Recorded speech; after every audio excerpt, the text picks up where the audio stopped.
শুভেচ্ছা আমন্ত্রণ সন্ধ্যার বাংলাদেশে নুসরাত বৃষ্টি আপনাদের সাথে আছি। অন্তর্বর্তী সরকারের আজ ১০০ দিন পূর্তি উপলক্ষে জাতির উদ্দেশ্যে ভাষণ দিচ্ছেন প্রধান উপদেষ্টা ডক্টর মোহাম্মদ ইউনূস। সরাসরি যাচ্ছি। ছাত্রছাত্রী, বয়স্ক, বৃদ্ধ, পুরুষ, মহিলা সবাইকে সালাম জানাচ্ছি। আসসালামু আলাইকুম। শুরুতেই স্মরণ করছি মুক্তিযুদ্ধের লাখো লাখো শহীদ এবং গত জুলাই আগস্ট মাসে ফ্যাসিবাদের বিরুদ্ধে ছাত্র শ্রমিক জনতার অভ্যুত্থানে নিহত সকল শহীদকে। সবাইকে জানাচ্ছি আমার সশ্রদ্ধ সালাম ও গভীর শ্রদ্ধা। আরও স্মরণ করছি তাদের ফ্যাসিবাদী শক্তির বিরুদ্ধে লড়াই করে যারা আহত হয়েছে, পঙ্গুত্ব বরণ করেছে, চোখের দৃষ্টি হারিয়েছে, যারা ৯ দফা নিয়ে দাঁড়িয়েছে, যারা ১ দফা নিয়ে দাঁড়িয়েছে, যারা দেশকে এক হিংস্র স্বৈরাচারের হাত থেকে বাঁচিয়েছে। কৃতজ্ঞ চিত্তে স্মরণ করছি আপনাদের ভাই বোনদের, আপনাদের সন্তানদের যারা এই বিপ্লবে অংশগ্রহণ করেছে। আমরা অন্তর্বর্তীকালীন সরকারের প্রথম ১০০ দিন অতিক্রম করলাম। আপনারা জানেন কি কঠিন এক পরিস্থিতিতে আমাদের দায়িত্ব গ্রহণ করতে হয়েছে। ছাত্র শ্রমিক জনতার অভূতপূর্ব গণ অভ্যুত্থানের পর ফ্যাসিস্ট সরকার প্রধান পালিয়ে গেলে দেশ সরকার শূন্য হয় সাময়িকভাবে। পুলিশ প্রশাসন এ সময় সম্পূর্ণ নিষ্ক্রিয় হয়ে পড়লে উদ্বেগজনক এক পরিস্থিতির সৃষ্টি হয়। স্বৈরশাসনে বিপর্যস্ত এই দেশকে আমাদের সবাইকে মিলে পুনর্গঠন করতে হচ্ছে। জুলাই আগস্ট বিপ্লবের পর আমরা এমন একটি দেশ হাতে পেয়েছি যার সর্বত্র ছিল বিশৃঙ্খলা। স্বৈরশাসন টিকিয়ে রাখতে আইন শৃঙ্খলা বাহিনীকে জনগণের মুখোমুখি দাঁড় করিয়ে দেওয়া হয়েছিল। বিপ্লব চলাকালে প্রায় ১৫০০ ছাত্র শ্রমিক জনতার শহীদে মৃত্যু হয়। আমাদের সরকার প্রতিটি মৃত্যুর তথ্য অত্যন্ত যত্নের সাথে জোগাড় করছে। এই বিপ্লবে আহত হয়েছে ১৯,৯৩১ জন। আহতদের জন্য ঢাকার ১৩টি হাসপাতাল সহ বিভিন্ন বিশেষায়িত হাসপাতালে চিকিৎসার ব্যবস্থা করা হয়েছে। প্রতিদিনই তালিকায় আরও নতুন নতুন শহীদের তথ্য যোগ হচ্ছে, যারা স্বৈরাচারের আক্রোশের শিকার হয়ে এই পৃথিবী ছেড়ে চলে গেছেন। প্রতিটি হত্যার বিচার আমরা করবই। জুলাই আগস্ট হত্যাকাণ্ডের বিচারের যে উদ্যোগ আমরা নিয়েছি তার কাজও বেশ ভালোভাবে এগিয়ে যাচ্ছে। পতিত স্বৈরাচার শেখ হাসিনাকেও আমরা ভারতের কাছ থেকে ফেরত চাইব। কেবল জুলাই আগস্ট হত্যাকাণ্ডই নয়, আমরা গত ১৫ বছরে সব অপকর্মের বিচার করব। অসংখ্য মানুষ গুম হয়েছে, খুন হয়েছে। এই সময়ে আমরা গুমের তদন্তে একটা কমিশন গঠন করেছি। কমিশন প্রধান আমাকে জানিয়েছেন অক্টোবর পর্যন্ত তারা ১৬০০ গুমের তথ্য পেয়েছেন। তাদের ধারণা এই সংখ্যা ৩৫০০ ছাড়িয়ে যাবে। অনেকেই কমিশনের কাছে গুমের অভিযোগ করতে ভয় পাচ্ছেন এই ভেবে যে অভিযুক্ত ব্যক্তিদের দ্বারা তারা আবার আক্রান্ত হতে পারেন, ক্ষতিগ্রস্ত হতে পারেন। আমি আপনাদের আশ্বস্ত করতে চাই, আপনারা দ্বিধাহীন চিত্তে কমিশনকে আপনাদের অভিযোগ জানান। কারো সাধ্য নাই আপনাদের গায়ে আবার হাত দেয়। গুম কমিশনের সদস্যদের কাছে ভুক্তভোগীদের যে বিবরণ আমরা পেয়েছি তা অত্যন্ত মর্মান্তিক। জুলাই আগস্টের বিপ্লবের পর ছাত্রছাত্রীরা শহর বন্দরের দেয়ালে দেয়ালে তাদের মনের কথা লিখেছে। তাদেরও আগে যারা গুমের শিকার হয়েছে প্রতিটি গোপন আস্তানার দেয়ালে দেয়ালে তারা লিখে গেছেন তাদের কষ্টের মর্মস্পর্শী বিবরণ। তাদের এইসব কষ্টের কথা শুনে আমাদের হৃদয় কেঁপে উঠেছে। এসবের সঙ্গে জড়িতদের আমরা বিচারের কাঠগড়ায় দাঁড় করাবই। অভিযুক্ত যত শক্তিশালী হোক, যে বাহিনীরই হোক, তাকে ছাড় দেওয়ার কোনো সুযোগ নেই। কেবল দেশে নয়, গুম, খুন ও জুলাই আগস্ট গণহত্যার সাথে জড়িতদের আমরা আন্তর্জাতিক আদালতেও বিচারের উদ্যোগ নিয়েছি। ইন্টারন্যাশনাল ক্রিমিনাল কোর্টের প্রধান কৌশলী করিম খানের সঙ্গে আমার এই ব্যাপারে ইতিমধ্যে কথা হয়েছে। আইনশৃঙ্খলা রক্ষাকারী বাহিনীগুলোর কোনো সদস্য কিংবা অন্য কেউ যাতে হত্যা, গুমসহ এই ধরনের কোনো অপরাধে জড়িয়ে পড়তে না পারে, এই জন্য আমরা গুম বিরোধী আন্তর্জাতিক সনদে স্বাক্ষর করেছি। আপনারা দেখেছেন জাতিসংঘের আন্তর্জাতিক মানবাধিকার বিষয়ক হাই কমিশনার ফলকার তুর্ক সম্প্রতি বাংলাদেশ সফর করেছেন। জাতিসংঘ জুলাই আগস্ট হত্যাকাণ্ডের তদন্তে আমাদের সহযোগিতার হাত বাড়িয়ে দিয়েছেন। ডিসেম্বর প্রথম সপ্তাহে তারা আমাদেরকে তাদের রিপোর্ট হস্তান্তর করার প্রতিশ্রুতি দিয়েছে। অতীতের গুমের ঘটনাগুলো তদন্ত কাজেও আমরা নিয়মিত তাদের সঙ্গে যোগাযোগ রক্ষা করে চলেছি। মানবাধিকার রক্ষায় সহযোগিতা করতে ঢাকায় তারা তাদের জনবল বাড়ানোর প্রস্তাব দিয়েছে। আমরা এই প্রস্তাব গ্রহণ করেছি। প্রিয় দেশবাসী, আমি আগেও জানিয়েছি, আবারও জানাচ্ছি, গণ অভ্যুত্থানে সকল শহীদদের পরিবারকে পুনর্বাসন করা হবে, একজনও বাদ যাবে না।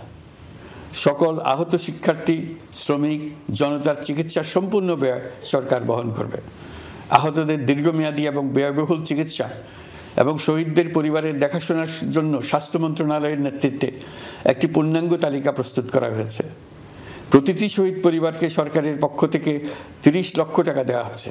যারা বুলেটের আঘাতে তাদের দৃষ্টিশক্তি হারিয়েছেন তাদের চিকিৎসার জন্য নেপাল থেকে কর্নিয়া আনার ব্যবস্থা করা হয়েছে এবং যাদের প্রয়োজন তাদেরকে সরকারের পক্ষ থেকে বিদেশে চিকিৎসার জন্য পাঠানো হচ্ছে।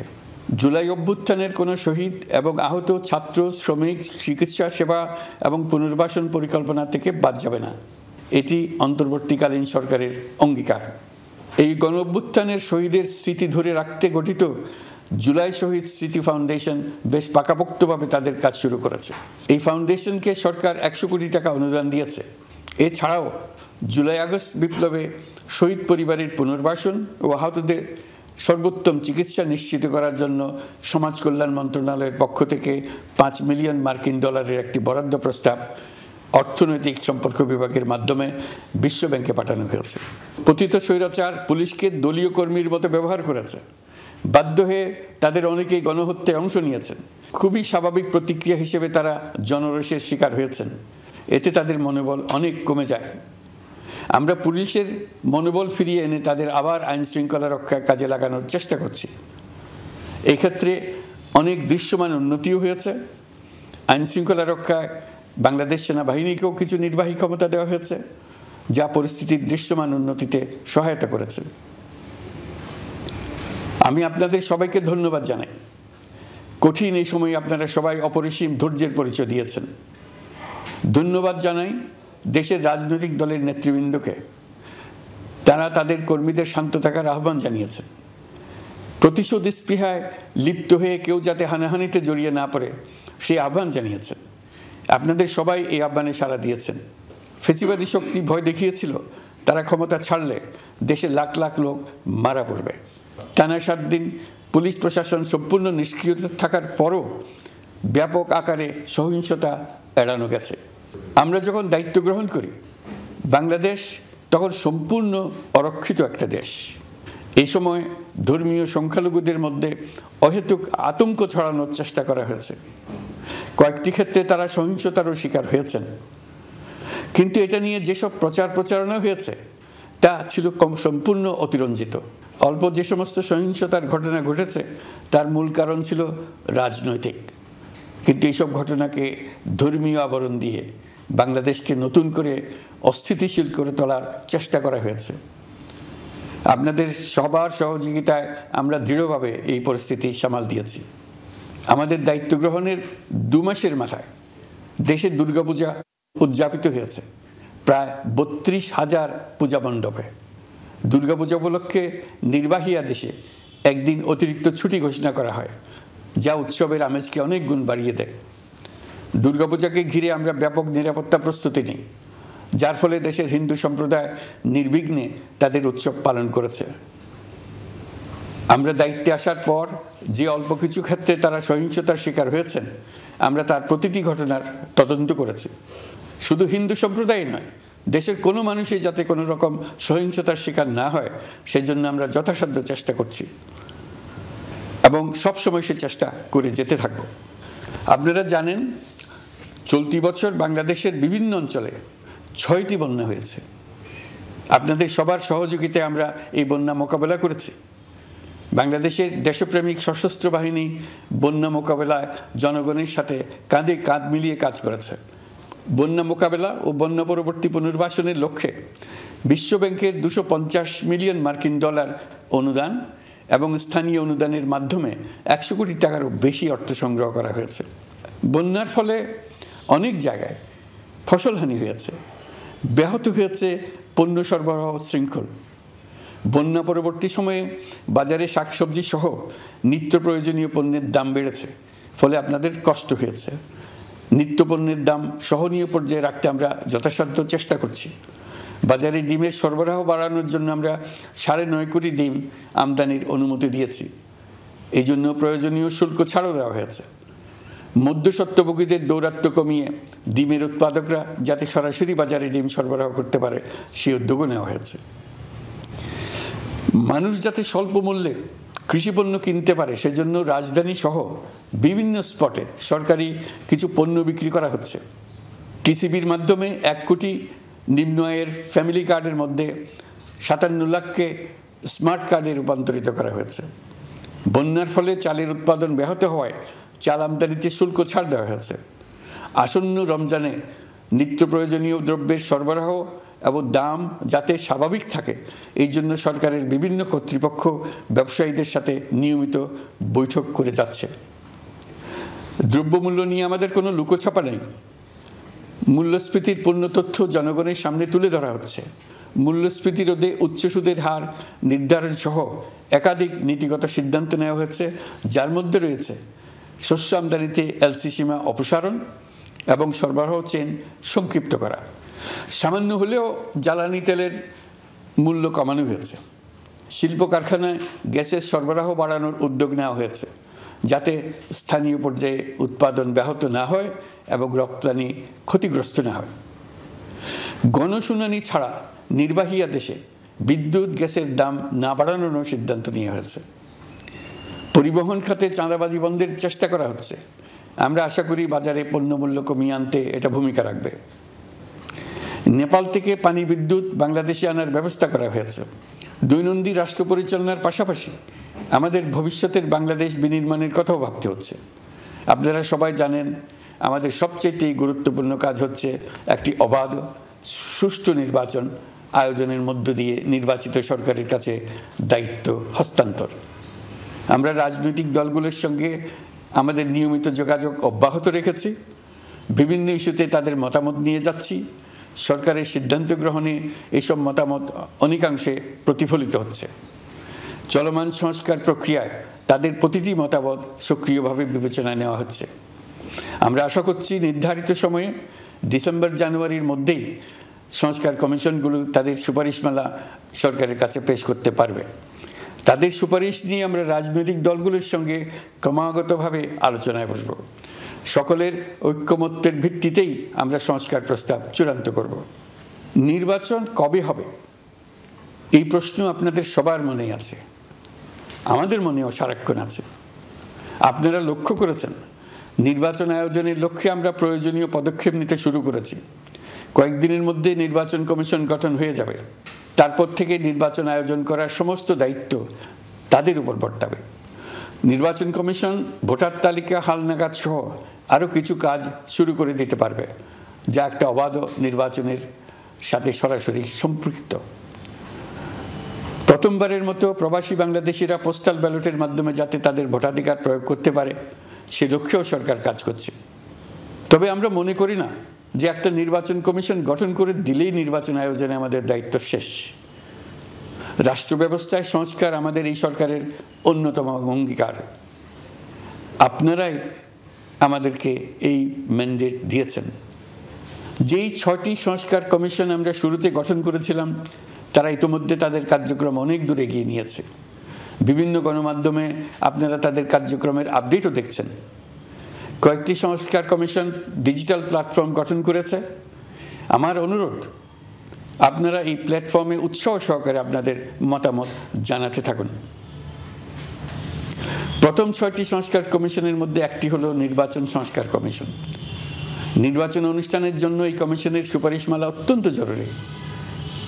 তাদের প্ল্যাটফর্মে যান, আপনার মতামত খোলাখুলিভাবে তুলে ধরুন। আপনি দেশের মালিক, আপনি বলে দিন আপনি কি চান, কিভাবে চান।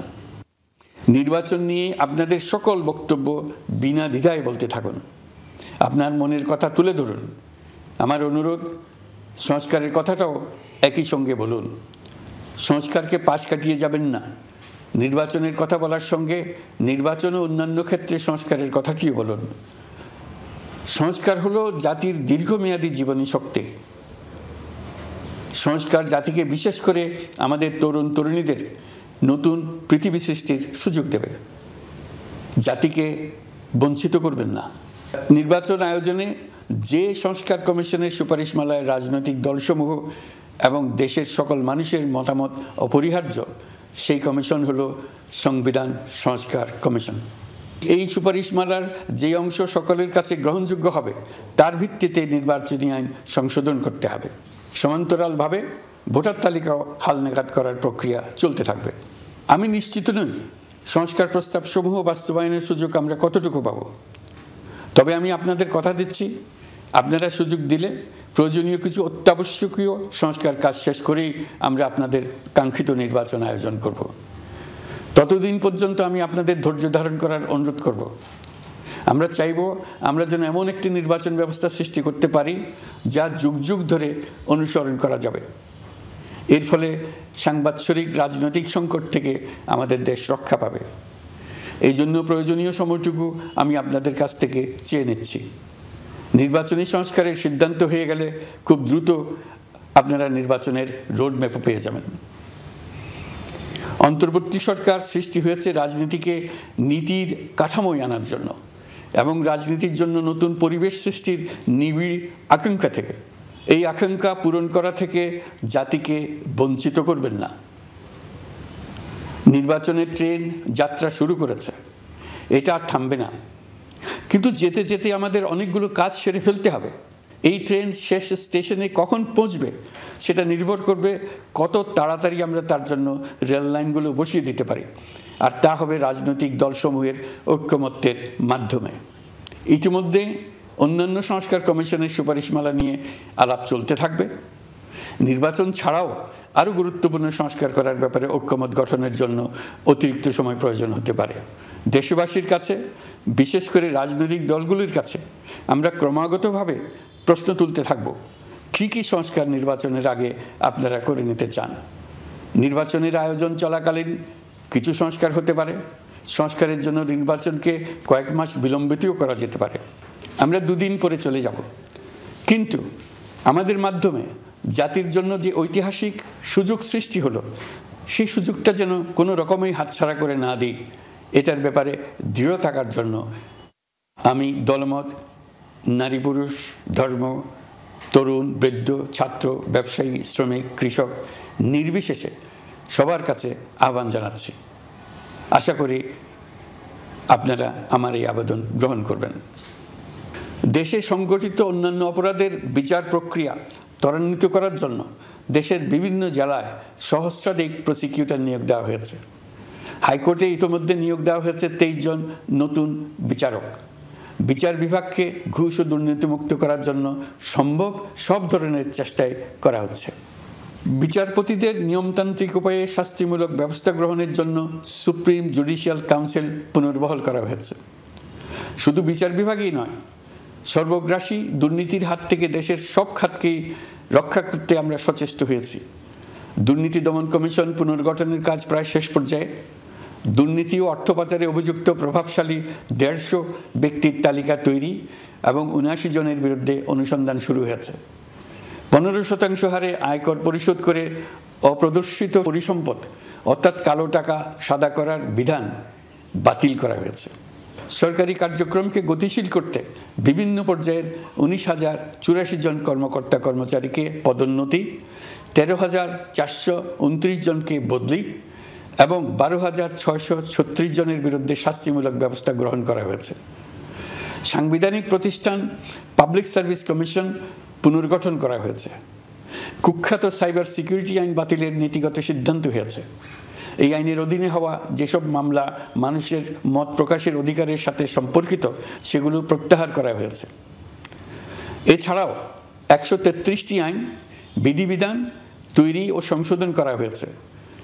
353টি গুরুত্বপূর্ণ নীতি নির্ধারণী সিদ্ধান্ত গ্রহণ করা হয়েছে।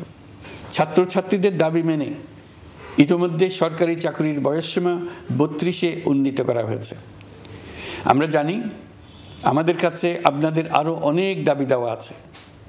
দীর্ঘদিনের অপশাসন, অত্যাচার, অনাচারের ফলে আপনাদের মনে অনেক ক্ষোভ পঞ্জীভূত হয়েছে। দেশে বাক স্বাধীনতা না থাকায় আমরা কেউ আমাদের মতামত, দাবি দেওয়া প্রকাশ করতে পারিনি। আমরা আপনাদের প্রতিটি দাবির প্রতি সহানুভূতিশীল। আমরা ধৈর্য সহকারে আপনাদের কথা শুনতে চাই, কিন্তু সেজন্য আপনারা সড়ক অবরোধ করে জনদুর্ভোগ সৃষ্টি করলে আমাদের সকলেরই অসুবিধা হয়। আমাদের একান্ত অনুরোধ, আপনারা নির্দিষ্ট চ্যানেল মেনটেন করে আপনাদের দাবি দেওয়া পেশ করবেন। আমাদের বৃহৎ রপ্তানি পণ্য গার্মেন্টস শিল্পে গত কিছুদিন ব্যাপক অস্থিরতা বিরাজ করছে। ফ্যাসিস্ট সরকারের সুবিধাভোগী বেশ কিছু গার্মেন্টস মালিক পালিয়ে যাওয়ায় শ্রমিকদের বেতন ভাতা নিয়ে অনিশ্চয়তা তৈরি হয়েছে। অন্য অনেক কারখানাও শ্রমিকদের ন্যায্য বেতন সহ অন্যান্য সুবিধা থেকে বঞ্চিত ছিল। শ্রমিকরা তাদের দীর্ঘদিনের বঞ্চনার প্রতিবাদ জানাতে এবং অনিশ্চয়তা থেকে মুক্তি পেতে রাস্তায় নেমে আসে। আমরা তাদের কথা শুনেছি, তাদের আলোচনার টেবিলে নিয়ে আসতে পেরেছি। আমরা অত্যন্ত আনন্দিত যে মালিক শ্রমিকের মধ্যে 18 দফার একটা ব্যাপক ভিত্তিক চুক্তি স্বাক্ষরিত হয়েছে। বড় ধরনের কোনো সহিংসতা ছাড়াই আমরা শ্রমিক অসন্তোষ নিরসন করতে পেরেছি। তারা আবার উৎপাদনে ফিরেছে। এতে প্রাণ ফিরে পেয়েছে বাংলাদেশের রপ্তানিমুখী এই শিল্প। নানা প্রতিকূলতা সত্ত্বেও অক্টোবর মাসে আমাদের রপ্তানিতে প্রবৃদ্ধি হয়েছে প্রায় 21%। আমরা যখন কাজ শুরু করেছি দেশের অর্থনীতি ছিল বিপর্যস্ত। বৈদেশিক মুদ্রার রিজার্ভ ছিল তলানিতে। আসার কথা, এই রিজার্ভ পরিস্থিতি এখন উন্নতির পথে। গত 3 মাসে রিজার্ভে কোনো রকম হাত না দিয়েই আমরা প্রায় $2 বিলিয়ন বৈদেশিক ঋণ শোধ করতে পেরেছি। জ্বালানি তেল আমদানিতে পুঞ্জীভূত বকেয়ার পরিমাণ $478 মিলিয়ন হতে কমিয়ে $160 মিলিয়ন আনতে পেরেছি। অর্থনীতি পুনরুদ্ধারে আমরা সর্বাত্মক চেষ্টা চালিয়ে যাচ্ছি। বিশ্বব্যাংক, IMF সহ বিভিন্ন দাতা সংস্থা ইতিমধ্যে ঋণ ও অনুদান হিসেবে $8 বিলিয়ন দেওয়ার প্রতিশ্রুতি দিয়েছে, যা আমাদের ভঙ্গুর অর্থনীতিকে সচল করতে সক্ষম হবে। পতিত সরকার আমাদের জন্য যে ভঙ্গুর অর্থনৈতিক পরিস্থিতি রেখে গিয়েছে, তাতে রাজস্ব আদায়ে গতি আনতে হিমশিম খেতে হচ্ছে জাতীয় রাজস্ব বোর্ডকে। এর মধ্যেও জুলাইয়ের নেতিবাচক অবস্থা থেকে অক্টোবর নাগাদ রাজস্ব আদায়ে 9.9% প্রবৃদ্ধি অর্জিত হয়েছে। আগের অর্থবছরের সংশোধিত বাজেটে বিপুল রাজস্ব ঘাটতি ছিল, যে কারণে এবার শুরু থেকেই রাজস্ব আদায়ের লক্ষ্যমাত্রা অনেক বেড়ে যায়। এর ফলে স্বৈরাচার পতনের পরবর্তী 3 মাসে 9.9% রাজস্ব বৃদ্ধির পরেও লক্ষ্যমাত্রার বিপরীতে 23%-এর বেশি ঘাটতি থেকে যায়। রাজস্ব আদায়ের গতি আনতে আমি এখন অনলাইনে আয়কর রিটার্ন জমা দিতে উৎসাহিত করছি। আন্তর্জাতিক সাহায্য সংস্থা, বিশ্বব্যাংক, IMF, UNDP ইত্যাদি প্রধানদের সঙ্গে আমার দীর্ঘ বৈঠক হয়েছে। তারাও বাংলাদেশকে নতুনভাবে এবং সর্বাত্মকভাবে সাহায্যের জন্য তাদের আগ্রহ ব্যক্ত করেছেন। চীনের পররাষ্ট্রমন্ত্রীর সঙ্গে একান্ত বৈঠকে চীনের পক্ষ থেকে যাবতীয় সাহায্যের আশ্বাস দিয়েছেন। 100 দিন আগে আর্থিক দিক থেকে আমরা যে লণ্ডভণ্ড অবস্থা থেকে যাত্রা শুরু করেছিলাম, সেটা এখন অতীত ইতিহাস হয়ে দাঁড়িয়েছে। এই 100 দিনে অর্থনীতি সবল অবস্থানে চলে আসছে। এটা সম্পূর্ণ নিজস্ব নীতিমালা দিয়ে হয়েছে। বলা বাহুল্য, এখনও আমাদের বন্ধুদের কাছ থেকে যে সাহায্যের আয়োজন হয়েছে তা আসা শুরু করেনি। বন্ধু রাষ্ট্রগুলো শুধু যে আমাদের বড় বড় অঙ্কের সাহায্য দিয়ে আসছে তাই নয়, তারা এই সাহায্য দ্রুততম সময়ে আসা শুরু করবে এই প্রতিশ্রুতিও আমাকে দিয়েছেন। এই সাহায্য আসা শুরু করলে আমাদের অর্থনীতি অত্যন্ত মজবুত এবং আকর্ষণীয় অর্থনীতিতে পরিণত হবে। বিদেশি বিনিয়োগকারীরাও নানা রকম বিনিয়োগে উৎসাহিত হয়ে এগিয়ে আসবে। বিনিয়োগকারীদের সঙ্গে এখন থেকে আমরা আলোচনা শুরু করে দিয়েছি। বিশ্বের রাষ্ট্রপুঞ্জের মজলিসে আমরা এখন সম্মানিত এবং প্রশংসিত দেশের অবস্থানে পৌঁছতে পেরেছি। এর কারণে পরাজিত শক্তি নানা কৌশল করেও তাদের দিকে দৃষ্টি আকর্ষণ করতে পারছে না। তারা নানা চেহারা নিয়ে আপনাদের প্রিয়পাত্র হবার চেষ্টা করছে। পরাজিত শক্তির ষড়যন্ত্র থেকে নিজেকে মুক্ত রাখুন, দেশকে মুক্ত রাখুন। এই ব্যাপারে অনড় থাকুন। এমন কিছু করবেন না যা তাদেরকে উৎসাহিত করতে সাহায্য করে। তাদেরকে সকল দিক থেকে নিরাশ করুন। সেটা নিশ্চিত করতে পারলে আমাদের আর কোনো বিষয়ে সংশয় করার প্রয়োজন নেই।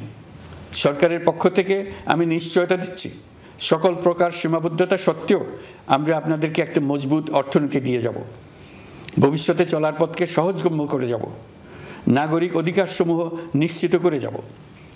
বিপক্ষ শক্তি যত শক্তিশালী হোক, নাশকতার যত রকম উদ্ভট পরিকল্পনাই করুক, সব কিছু নস্যাৎ করার জন্য প্রস্তুত থাকুন। এবার যে মুক্তি আমরা অর্জন করেছি তা আমাদের কাছ থেকে কেউ যেন ছিনিয়ে নিতে না পারে, তার জন্য সর্বমুহূর্তে প্রস্তুত থাকুন। আপনারা জেনেছেন পতিত সরকার ও তার দোসররা প্রতি বছর দেশ থেকে 12 থেকে 15 বিলিয়ন ডলার পাচার করেছে। দুর্নীতি বিরোধী সংস্থা ট্রান্সপারেন্সি ইন্টারন্যাশনাল বাংলাদেশ সম্প্রতি এই তথ্য দিয়েছে। পাচার হয়ে যাওয়া এই অর্থ ফিরিয়ে আনার জন্য সম্ভব সকল ধরনের উদ্যোগ আমরা গ্রহণ করেছি। এই কাজে সফল হতে পারলে আমাদের অর্থনীতি আরও গতি পাবে। এই কাজে আমরা বিভিন্ন আন্তর্জাতিক সাহায্য সংস্থার সাহায্য দিচ্ছি। আমি ধন্যবাদ জানাতে চাই বিশ্ব নেতৃবৃন্দকেও। বাংলাদেশের এই সংকটময় সময়ে তারা প্রায় সবাই সহযোগিতার হাত বাড়িয়ে দিয়েছেন। আমি যখন সেপ্টেম্বরে জাতিসংঘের সাধারণ পরিষদের অধিবেশনে যোগ দিই, সে সময় মার্কিন যুক্তরাষ্ট্র, European union, Canada, Italy, Holland, জাতিসংঘের মহাসচিব সহ বিশ্বের অনেক দেশের সরকার প্রধানের সঙ্গে আমার বৈঠক করার সুযোগ হয়।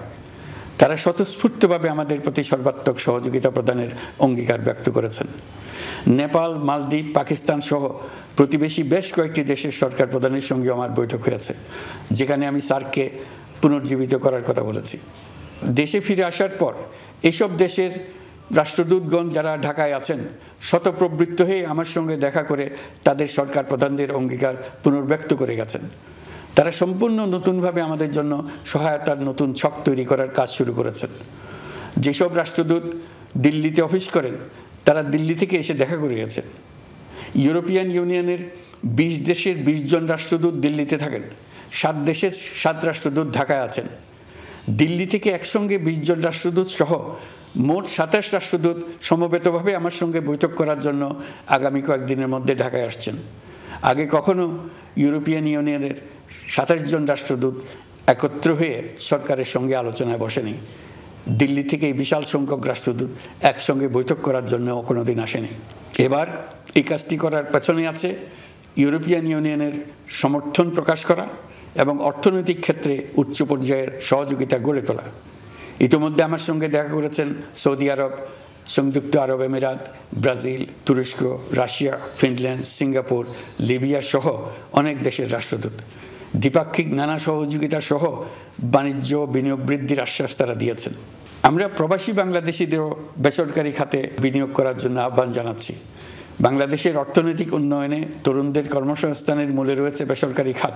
আমাদের বিনিয়োগ বোর্ডের নির্বাহী চেয়ারম্যান 2 শতাধিক বেসরকারি প্রতিষ্ঠানের প্রধান নির্বাহী, উদ্যোক্তা ও বিনিয়োগকারীর সঙ্গে পৃথক পৃথকভাবে বৈঠক করেছেন।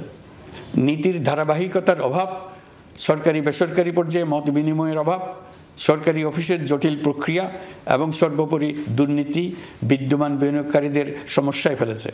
বিনিয়োগকারীদের উদ্বেগ নিরসনে আমরা অনেকগুলো কাজ করেছি। ইতিমধ্যে সত্যিকারের ওয়ান স্টপ সার্ভিস চালু হয়েছে। বিনিয়োগ সংক্রান্ত চ্যালেঞ্জ সমাধানে আন্তঃমন্ত্রণালয় কমিটি গঠন করা হয়েছে। বেসরকারি খাতের উপদেষ্টা কাউন্সিল ও ডিজিটালাইজেশনের মাধ্যমে সরকারি অফিসে না এসে প্রয়োজনীয় কর্মসম্পাদনের পদক্ষেপ নেওয়া হয়েছে। বিনিয়োগ উন্নয়ন সংস্থা আমাদের অগ্রগতির বিষয়ে সবাইকে মাসিক ভিত্তিতে আপডেট করে যাচ্ছে। আমরা প্রবাসীদের কল্যাণে কাজ করছি। আমার অনুরোধে সংযুক্ত আরব আমিরাত সাজাপ্রাপ্ত 57 জন সহ অন্যান্য বাংলাদেশিকে মুক্তি দিয়েছে। এইসব বাংলাদেশি যাবজ্জীবন কারাবাসের ঝুঁকি নিয়ে ফেসিবাদের বিপক্ষে প্রতিবাদ করেছিল। বাংলাদেশিরা এরকম প্রতিবাদ আরও অনেক দেশেই করেছেন। আমরা তাদের প্রতি কৃতজ্ঞ। কয়েকদিন আগে বাকুতে সংযুক্ত আরব আমিরাতের প্রেসিডেন্ট জনাব শেখ মোহাম্মদ বিন জায়েদ আল নাহিয়ানের সঙ্গে আমার কথা হয়েছে। তাকে বাংলাদেশের পক্ষ থেকে ধন্যবাদ জানিয়েছি। তিনি বলেছেন বাংলাদেশের জন্য যে কোনো সাহায্য লাগলে আমি যেন তাকে জানাই। প্রবাসীদের কল্যাণে আমাদের সরকার সম্ভব সব ধরনের উদ্যোগ গ্রহণ করে যাচ্ছি। আপনারা জানেন মালয়েশিয়ার প্রধানমন্ত্রী আনোয়ার ইব্রাহিম সম্প্রতি বাংলাদেশ সফর করেছেন। 18,000 বাংলাদেশি যারা সব ধরনের আনুষ্ঠানিকতা মেনে চলার পরেও স্বৈরাচারী সরকারের অব্যবস্থাপনার জন্য মালয়েশিয়া যেতে পারেন নাই, তিনি তাদের জন্য মালয়েশিয়ার দ্বার আবার উন্মুক্ত করার আশ্বাস দিয়েছেন। এই লক্ষ্যে আমরা কাজও শুরু করেছি। আপনারা জেনে থাকবেন, মালয়েশিয়া আগামী বছর দক্ষিণ পূর্ব এশিয়ার আঞ্চলিক সহযোগিতা সংস্থা আসিয়ানের চেয়ারম্যানের দায়িত্ব নিতে যাচ্ছে। আমরা ইতিমধ্যে আসিয়ানের সদস্য পদের জন্য আবেদন করেছি। মালয়েশিয়ার প্রধানমন্ত্রী আমাদের আবেদন সক্রিয়ভাবে বিবেচনার আশ্বাস দিয়েছেন। একই ধরনের আশ্বাস আমরা পেয়েছি ইন্দোনেশিয়া থেকেও। ইন্দোনেশিয়ার পক্ষ থেকে সে দেশে রাষ্ট্রীয় সফরে যাওয়ার জন্য আমাকে অনুরোধ করেছে। সৌদি আরব সহ বিশ্বের আরও অনেক দেশ আমাদের সঙ্গে সহযোগিতা বৃদ্ধির প্রস্তাব দিয়েছে। প্রথমবারের মতো ওআইসি সদর দপ্তরে আমরা স্থায়ীভাবে রাষ্ট্রদূত নিয়োগ দিয়েছি। তুরস্কের রাষ্ট্রপতি রিসেপ তাইয়েপ এরদোগানের সাথে আগে আমার টেলিফোনে আলাপ হয়েছে। এবার COP29 সম্মেলনে গিয়ে তিনিও তার স্ত্রীর সঙ্গে অত্যন্ত অন্তরঙ্গ পরিবেশে আলোচনা হয়েছে। বাংলাদেশের প্রতি তার বিশেষ সমর্থনের কথা তিনি বারবার প্রকাশ করেছেন। তুরস্কের একটি বাণিজ্য প্রতিনিধি দল ইতিমধ্যে বাংলাদেশ সফর করেছে। তুরস্ক এদেশের সঙ্গে অর্থনৈতিক সম্পর্ক উন্নয়নের জন্য টার্কিশ ইনভেস্টমেন্ট অথরিটি বা টিকা একটি অফিস ঢাকায় স্থাপনের জন্য ঘোষণা দিয়েছে। এর মাধ্যমে তুরস্কের বিনিয়োগ ও বাণিজ্য বৃদ্ধির উদ্যোগ নেওয়া হবে। এ উদ্দেশ্যে চলতি মাসে একটি উচ্চ ক্ষমতা সম্পন্ন দল তুরস্ক থেকে বাংলাদেশে আসছেন। প্রিয় দেশবাসী, নতুন হজ প্যাকেজ ঘোষণা করা হয়েছে। তাতে হজের ব্যয় 1 লাখ টাকারও বেশি কমিয়ে আনা হয়েছে। পাশাপাশি আমরা এই সিদ্ধান্ত গ্রহণ করেছি, এই বছর সরকারি খরচে কাউকে হজে পাঠানো হবে না। আমরা নতুন বাংলাদেশকে একটা পরিবেশ বান্ধব এবং জীব বৈচিত্র্যময় দেশ হিসেবে গড়ে তোলার উদ্যোগ নিয়েছি। এটি তরুণদের আকাঙ্ক্ষা, আমাদের সবারই আকাঙ্ক্ষা। সেই লক্ষ্যে আমি প্রথমেই একটি ক্ষুদ্র পদক্ষেপ নিয়েছি। সমগ্র সচিবালয়ে প্লাস্টিকের পানির বোতল ব্যবহার নিষিদ্ধ করেছি।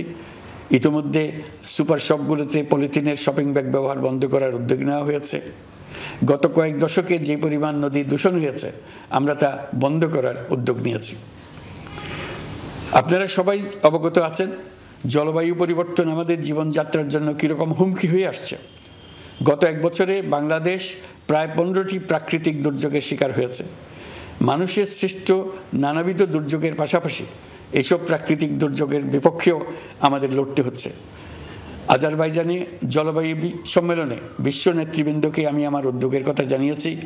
সেখানে জাতিসংঘের মহাসচিব, ইউরোপ, এশিয়া, আফ্রিকার অনেক সরকার প্রধানের সঙ্গে আমার দেখা হয়েছে। যতটুকু আলাপ আলোচনা সম্ভব হয়েছে, আমি সবার কাছে জলবায়ুর প্রতিকূল প্রভাব মোকাবেলা সহ গণতান্ত্রিক উত্তরণের পথে বাংলাদেশের অগ্রযাত্রায় সহযোগিতা চেয়েছি। তারা সবাই সহযোগিতার অঙ্গীকার করেছেন। গত 100 দিনে আমরা অনেক কল্যাণমূলক কাজ করেছি, যা এখানে স্বল্প পরিসরে বর্ণনা করা সম্ভব নয়। আমাদের সরকার স্বচ্ছতা ও জবাবদিহিতায় বিশ্বাসী। তাই আমি সরকারের সকল মন্ত্রণালয়কে নির্দেশ দিয়েছি তাদের নিজ নিজ কাজের বিস্তারিত বিবরণ নিজেদের ওয়েবসাইট ও সামাজিক যোগাযোগ মাধ্যমে প্রকাশ করার জন্য। আমি আমার দপ্তরকেও বলেছি সরকারের সব কাজের বিবরণ যাতে জনগণ জানতে পারে, এই জন্য যেন প্রয়োজনীয় পদক্ষেপ নেওয়া হয়। এই সরকারকে ব্যর্থ করার জন্য, অকার্যকর করার জন্য বিশাল অর্থে বিশ্বব্যাপী এবং দেশের প্রতিটি স্থানে, প্রতিটি প্রতিষ্ঠানে এক মহাপরিকল্পনা প্রতি মুহূর্তে কার্যকর রয়েছে। তাদের একটি বড় প্রচেষ্টা হচ্ছে আমাদের মধ্যে বিভেদ সৃষ্টি করা। পতিত সরকারের নেতৃবৃন্দ যারা এদেশ থেকে বিপুল পরিমাণ অর্থ পাচার করে নিয়ে গেছে, সেই অর্থে বলীয়ান হয়ে তারা দেশে ফিরে আসার জন্য চেষ্টা করে যাচ্ছে। তাদেরকে কিছুতেই সফল হতে দেবেন না। তারা সফল হওয়া মানে জাতির মৃত্যু, জাতি হিসেবে আমাদের অবসান। সাবধান থাকুন। তাদের সকল হীন প্রচেষ্টাকে আমাদের ঐক্যের মাধ্যমে নস্যাৎ করে দেন, যেভাবে নস্যাৎ করেছিলেন তাদের বন্দুকের গুলিকে, তাদের আয়নাঘরকে, প্রতি পায়ে তাদের অনাচারের শিকলকে। এ ব্যাপারে সবাই একমত থাকুন, ঐক্যবদ্ধ থাকুন। আপনারা সবাই ভালো থাকবেন। দেশের সকল শিশু, কিশোর কিশোরী, তরুণ তরুণী, ছাত্রছাত্রী, বয়স্ক, বৃদ্ধ, পুরুষ, মহিলা সবাইকে আমার সালাম জানাচ্ছি। আসসালামু আলাইকুম।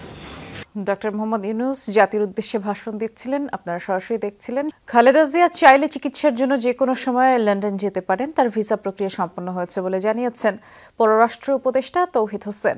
আর সরকার চাইলে বিএনপির ভারপ্রাপ্ত চেয়ারম্যান তারেক রহমানকে দেশে ফিরতে ব্রিটেন সহায়তা করবে বলেও জানিয়েছেন দেশটির প্রতিমন্ত্রী ক্যাথরিন ওয়েস্ট। ডক্টর ইউনূস দ্রুতই গণতন্ত্র নিয়ে তার দৃষ্টিভঙ্গি জনগণের কাছে তুলে ধরবেন বলে আশা তার। 5 অগাস্টের পর ব্রিটিশ সরকারের প্রথম কোনো প্রতিনিধির ঢাকা সফর। রোববার সকালে পররাষ্ট্র মন্ত্রণালয়ে যান দেশটির ইন্দো প্যাসিফিক বিষয়ক প্রতিমন্ত্রী ক্যাথরিন ওয়েস্ট। প্রায় ঘণ্টাখানেক পররাষ্ট্র উপদেষ্টার সাথে বৈঠক করেন তিনি। এ সময় বাংলাদেশের গণতান্ত্রিক যাত্রায় ডক্টর ইউনূসের ভিশনের দিকে যুক্তরাজ্য তাকিয়ে বলে উল্লেখ করেন তিনি। আর এ কাজে অন্তর্বর্তী সরকারকে সহায়তা করতে তার দেশ প্রস্তুত বলেও জানান ক্যাথরিন ওয়েস্ট। এ সময় দলগুলোর মধ্যে রিকনসিলিয়েশন বা সমঝোতার কথা বলেন তিনি। এর প্রেক্ষিতে সব দলের সমান সুযোগ পাওয়া নিয়ে প্রশ্ন করেন সাংবাদিকরা। Even the past regime Aওয়ামী League Of course, and we expect Professor Yunus to lay out his vision. অবশ্যই আশা করি প্রফেসর ইউনূস বাংলাদেশের গণতন্ত্রের ভবিষ্যৎ নিয়ে তার রূপরেখা প্রকাশ করবেন। তার মধ্য দিয়েই সেটা উন্মোচিত হবে। পরবর্তী পর্যায়ে যুক্তরাজ্য বাংলাদেশের জনগণকে সমর্থনের চেষ্টা করবে। As they move forward in the next phase. British এই মন্ত্রীর কাছে তারেক রহমানকে দেশে ফেরানোর ব্যাপারে কি আলোচনা হয়েছে জানতে চান সাংবাদিকরা। আমরা আলাদা করে কোনো বিষয় নিয়ে আলোচনা করিনি, তবে আমরা সরকারকে সমর্থন করতে চাই। এখন একটা ক্রান্তিকাল, এই সরকার যেসব কাজ করছে তাতে সমর্থন থাকবে আমাদের। নির্বাচন নিয়ে আগ্রহ দেখিয়েছেন ব্রিটিশ প্রতিমন্ত্রী। জবাবে নিজেদের কোনো রাজনৈতিক অভিলাষ নেই উল্লেখ করে তৌহিদ হোসেন তাকে জানিয়েছেন সংস্কার শেষেই নির্বাচন। দেখুন, আমি যদি বলি যে নির্বাচন নিয়ে তাদের কোনো আগ্রহ নাই, তাহলে তো এটা সঠিক কথা বলা হবে না। অবশ্যই তারা জানে, কিন্তু তারা আমাদের সাথে কোঅপারেট করতে আগ্রহী। সাংবাদিকরা জানতে চান বেগম জিয়ার লন্ডন যাওয়ার আপডেট। চিকিৎসার জন্য যাওয়ার কথা, এটা আসলে পররাষ্ট্র মন্ত্রণালয় থেকে জানা কিছু নাই। এটা আমরা অবশ্যই সহায়তা করেছি, ভিসার ব্যাপারে আমরা হেল্প করেছি। আমরা চাই যে উনি যেতে পারুক, কারণ ওনার চিকিৎসা হোক। পররাষ্ট্র মন্ত্রণালয় থেকে সরাসরি প্রধান উপদেষ্টার সাথে দেখা করতে যান ব্রিটিশ এই প্রতিমন্ত্রী। এ সময় প্রফেসর ইউনূসের নেতৃত্বাধীন অন্তর্বর্তী সরকারের প্রতি যুক্তরাজ্য সরকারের পূর্ণ সমর্থন জানান ক্যাথরিন ওয়েস্ট। গেল সরকারের সময় বিদেশে পাচার হওয়া টাকা ফেরানো বর্তমান সরকারের অন্যতম অগ্রাধিকার বলে জানান প্রধান উপদেষ্টা। এ কাজেও ঢাকার পাশে লন্ডন থাকবে বলে জানান ব্রিটিশ মন্ত্রী। মাহফুজ মিশু, যমুনা নিউজ, ঢাকা। কোনোভাবে নিয়ন্ত্রণে আনা সম্ভব হচ্ছে না, প্রতি প্রান্তিকেই খেলাপি ঋণ বাড়ছে। অতীতে সব রেকর্ড ভেঙে সেপ্টেম্বর শেষে ব্যাংকিং খাতে খেলাপি ঋণ বেড়ে দাঁড়িয়েছে 2,85,000 কোটি টাকায়, যা এ যাবৎকালে সর্বোচ্চ। এটি ব্যাংকিং খাতের জন্য অশনি সংকেত বলেও মনে করছেন বিশ্লেষকরা। আর ব্যাংকের পরিচালনা পর্ষদকে ঋণ বিতরণ থেকে বিরত রাখা ছাড়া খেলাপি ঋণ নিয়ন্ত্রণ সম্ভব নয় বলে অভিমত তাদের। গত দেড় দশকে নানাভাবে লুটপাটের শিকার হয়েছে ব্যাংকিং খাত, যার ক্ষত বের হতে শুরু করেছে। ঋণের নামে ব্যাংক থেকে বের করে নেওয়া হয়েছে হাজার হাজার কোটি টাকা, যার প্রভাব পড়েছে খেলাপিতে। বাংলাদেশ ব্যাংকের হালনাগাদ তথ্য অনুযায়ী এখন পর্যন্ত সরকারি বেসরকারি ব্যাংক মিলে ঋণ বিতরণ করেছে 16,82,000 কোটি টাকার কিছু বেশি। এর মধ্যে খেলাপি 2,85,000 কোটি টাকা, যা বিতরণ করা ঋণের প্রায় 17%। ব্যাংকাররা বলছেন, করোনা কাল থেকে গ্রাহকদের যে সুযোগ দেওয়া হয়েছে তার প্রভাব পড়ছে এখন। ইচ্ছাকৃত খেলাপিদের কারণেও মন্দ ঋণের পরিমাণ বেড়েছে বলে জানান তারা। For disbursement of loan or sanction of loan, proper assessment, proper judgment, এই জায়গায়ও ব্যাংক টু ব্যাংক ভেরি করে। ব্যত্যয় যে ঘটে নাই তা কিন্তু না। আমরা বেশি বেশি প্রফিট করতে চাইছি, সেটা আবার আমাদের উপর টার্গেটও থাকে। এখন মনে হয় এগুলো একটু কমে যাবে। মোট খেলাপি ঋণের বড় অংশই রাষ্ট্রায়ত্ত ব্যাংকের। খেলাপি 1,26,111 কোটি টাকা, যা বিতরণ করা ঋণের 40% উপরে। আর বেসরকারি বাণিজ্যিক ব্যাংকের খেলাপি 1,50,000 কোটি টাকা। প্রকৃত খেলাপি ঋণের চিত্র আরও খারাপ বলেও মন্তব্য বিশ্লেষকদের। এই খেলাপি ঋণের হিসাবগুলো আমরা হাইড করতাম, ঠিকমতো জনসমক্ষে এগুলো প্রকাশ করা হতো না। এবং সেটা তো প্রথম থেকেই সবাই বলা হচ্ছে যে খেলাপি ঋণ যদিও দেখানো হচ্ছে 10-11, আসলে এটা 10-11 না, এটা 20-25 যা ঠেকবে। এগুলোর জন্য দায়ী হচ্ছে আমাদের যত লোন দেয়। আমরা লোন স্যাংশনিং এর একটা প্রক্রিয়া, এটা যে ক্রেডিট বার দিনে যাচাই করতে হয়, ঠিকমতো কোলেটারাল বাছাই করতে হয়, এগুলো তো কিছুই ভালো করা হতো। বিশ্লেষকরা বলছেন, খেলাপি ঋণ বৃদ্ধিতে তারল্য সংকট সহ নানামুখী চাপে পড়বে বাণিজ্যিক ব্যাংকগুলো। বিদেশের সাথে বাণিজ্য করতে গুনতে হবে বাড়তি মাসুল। এটা যে শুধুমাত্র ডিপোজিটরদের এফেক্ট করবে তা না, এটা কিন্তু দেশে বিদেশে চতুর্মুখী আমাদের এফেক্ট করবে। কারণ বিদেশি ব্যাংকাররা এই সমস্ত ইনফরমেশন পেলে দেখবেন সাথে সাথে কী করবে, আমাদের ব্যাংকগুলোর সাথে যে লাইন অফ ক্রেডিটগুলো আছে সেগুলো বন্ধ করে দিবে, তাই না? তারপরে এই যে যদি আপনার খেলাপি ঋণ বেড়ে থাকে তাহলে আপনার ক্যাপিটালের উপর আঘাত করবে, তাই না? এখন ক্যাপিটাল শর্টফল হবে, শুধু প্রভিশনিং শর্টফল না, ক্যাপিটালের শর্টফল হবে। তো এই চতুর্মুখী আপনার ইম্প্যাক্ট পড়বে। তাছাড়া খেলাপি ঋণ হওয়া মানে কি, টাকাটা তো রিসাইকেল হচ্ছে না, আপনি লিকুইডিটি প্রবলেমে পড়ছে, মানে চতুর্মুখী প্রবলেমে আপনি। ঋণ বিতরণে পর্ষদের হস্তক্ষেপ বন্ধ করা ছাড়া খেলাপি ঋণ কমানো সম্ভব নয় বলেও মনে করেন বিশ্লেষকরা। আলমগীর হোসেন, যমুনা নিউজ, ঢাকা। প্রধান উপদেষ্টা ডক্টর ইউনূসের মামলার মতো একদিনে তারেক রহমানের মামলা প্রত্যাহারের দাবি জানিয়েছেন বিএনপি নেতারা। তাদের দাবি, অন্তর্বর্তী সরকারকে বিব্রত করতে চায় না বিএনপি। আওয়ামী লীগের পথে হেঁটে বিএনপিকে ঠেকানোর চেষ্টা থেকে বিরত থাকার আহ্বানও জানিয়েছেন নেতৃবৃন্দ। জাতীয় প্রেস ক্লাবে এক আলোচনায় যোগ দিয়ে তারা বলেছেন, অনির্দিষ্টকালের সংস্কারের বিপরীতে নির্বাচনের দাবি করা বিএনপির অপরাধ নয়। সমসাময়িক ইস্যুতে প্রেস ক্লাবে আয়োজিত আলোচনা সভায় যোগ দেন বিএনপি নেতারা। একটা গ্রহণযোগ্য নির্বাচন করে রাজনীতিবিদদের হাতে ক্ষমতায় ছেড়ে দেওয়া। বিএনপি চেয়ারপারসনের দুই উপদেষ্টা বলেন, দেশে নির্বাচিত সরকার প্রয়োজন। আওয়ামী লীগের মতো নির্বাচন বিরোধী মনোভাব অন্তর্বর্তী সরকারেরও কিনা সেই প্রশ্ন রাখেন তারা। এই সরকার সময় চাচ্ছে, সময় দিলে কি ফ্যাসিবাদ আরো শক্তিশালী হবে, না সময় দিলে তারা বিএনপিকে দুর্বল করবে? জনগণ যাকে ভোট দেয় সে আসবে। হাসিনাও তো এর জন্য তিনটা নির্বাচন দেয় নাই। কেউ কেউ কি ওই ভূত তার কাঁধে বসছে কিনা আজকে এই সরকারকে চিন্তা করতে হবে। 100 বছর ধরে সংস্কার করলে সেই সংস্কার শেষ হবে না। সেই সংস্কার করার পরে একটা নির্বাচন দিবেন, সেই নির্বাচনের জন্য মানুষ প্রতীক্ষা করবে। দীর্ঘদিন তো মানুষ এটা অপেক্ষা করবে না। এটা বলে কি আমাদের অপরাধ? এদেশের মানুষ তো গণতন্ত্রের আন্দোলন করেছে। নেতারা দাবি জানান, আওয়ামী লীগ, 14 দল ও জাতীয় পার্টিকে নিষিদ্ধের, বিএনপিকে ঠেকানোর চেষ্টা থেকে বিরত থাকার আহ্বানও জানান তারা। প্রফেসর ইউনূস সাহেবের মামলা যদি একদিনে উইথড্র হতে পারে, তাহলে কেন তারেক রহমানের মামলা উইথড্র হবে? দুঃশাসনের যারা সহযোগী ছিল তাদের কাঁধের থেকে হাতটা সরান, তাদের কাঁধের থেকে হাতটা সরান। কাজটা বিএনপির হাতেই রাখেন পুরোপুরি। আওয়ামী লীগের পুষেন না, বিএনপির ঠেকানোর চেষ্টা করেন না। কোন হত্যা সরকার? এই সরকারকে যারা সমর্থন করেছে, এই সরকার যারা সহযোগী ছিল, 14 দল, হাসানুল্লাহ ইনু, রাহাত খান মেনন সহ এবং জাতীয় পার্টির 2 অংশকেই নিষিদ্ধ ঘোষণা করা উচিত। আগামী দিনে তারা কোথায় আছেন?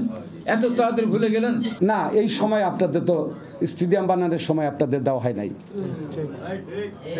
আপনি বিভিন্ন দেশে বড় বড় বিল্ডিং করবেন, এত কিছু করবেন, সে আরেকটা হাইওয়ে করবেন, এটা তত্ত্বাবধায়কের কাজ না।